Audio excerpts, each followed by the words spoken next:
This is what it's like to fly Malaysia Airlines business class from Kuala Lumpur to Taipei. As a business class passenger, I was able to use the much shorter priority line to check in.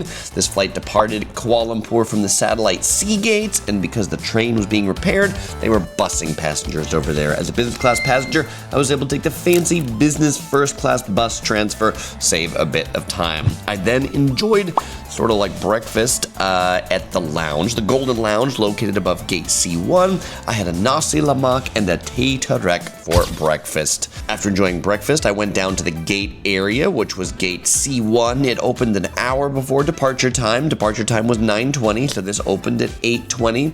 They do security check here at the gate. It's really boring once you get through the security check. There's no food, drink, or toilets in the gate area, so don't get here too early.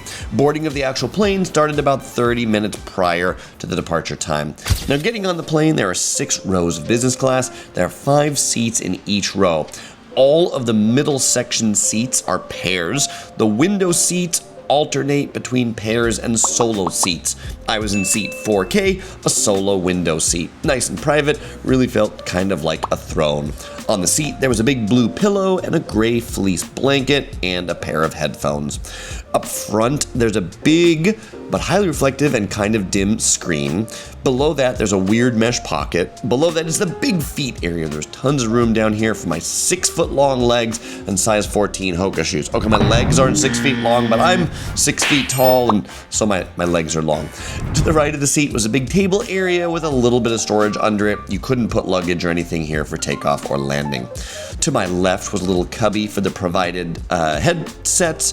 To the left of that was a really tiny mesh pocket, a reading light, the remote for the in-flight entertainment system, a headphone jack, and a USB-A power jack.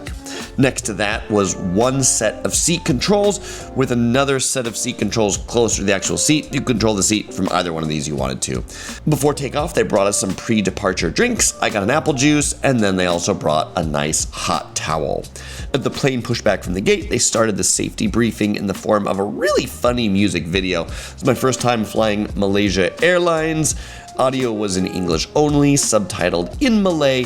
The funniest part was when the video points out no smoking, saying that it hasn't been allowed since 1990, but they still need to remind you, seriously, is anyone unaware that you can't smoke on planes nowadays? Or is there one person that we're pointing this out for? As we were taxiing out to the runway, they brought out the meal menu. It was brunch, a choice of nasi lemak, eggs with hollandaise sauce, or noodles with chicken. Going the other way, Taipei to Kuala Lumpur, it's more of a dinner offering with satay. I ordered my meal ahead of time, which actually has a larger selection. We'll see that when it comes. Now we have liftoff. Whee! 4.5 hours from Kuala Lumpur to Taipei. All right, if you need to use the restroom, the toilets, there's one lavatory up front for the business class cabin. The walls definitely do curve in due to how far up front it is. It's a fairly old style lavatory. Everything is touch, no infrared anything. There's no amenity kit over the seat, but they did put toothbrushes in the lav. And overall, I must say, they did a very good job of keeping it clean. After every couple people, they would clean it. And sometimes when I would come up to use the restroom, they would ask me to wait because they wanted to clean it before I used it. Nice. All right, brunch time. So I pre-ordered the nasi lemak with prawn sambal, kind of like shrimps. They call them prawns over in this part of the world.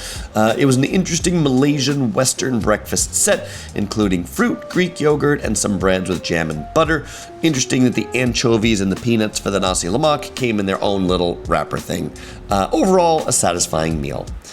The screen had a pretty old in-flight entertainment software offering, pretty hard to navigate. The screen wasn't very sensitive. I also found using the remote tended to be easier than actually trying to touch the screen. There was a big selection of American and Asian movies, and also an interactive version of the Quran in case you want to brush up on anything. Now, since it was a daytime flight, they didn't really dim the cabin lights for sleep, but I had to test out the seat anyway. It does go full lie flat. Plenty of room for my 6 feet legs down there. 6 feet legs, my legs of my 6 foot tall body. The service overall was really great on the flight. They were super polite and kept me hydrated with plenty of drinks and refills. About 45 minutes from landing, they started preparing the cabin for arrival, playing a bunch of Taiwan customs and immigration instruction videos, including reminding us that trafficking narcotics into Taiwan is punishable by death. They're pretty serious about that stuff over here, it turns out. All right, well, now that we've landed in Taiwan, the question is, was it worth it? And to answer that question, I need to tell you how much I paid. I paid $500 for this one-way ticket from Kuala Lumpur to Taipei, which was less than double the price of an economy ticket, which seems really cheap to me for such a nice seat in business class. Great service. My biggest con was the old and clunky in-flight entertainment system, but how many movies are you going to watch on a 5-hour flight anyway? So yeah, I would totally do it again. I would recommend it to you. If you're curious how this compares to Singapore Airlines, which definitely costs quite a bit more, you can find my link up there on the screen in my Singapore Airlines business class review.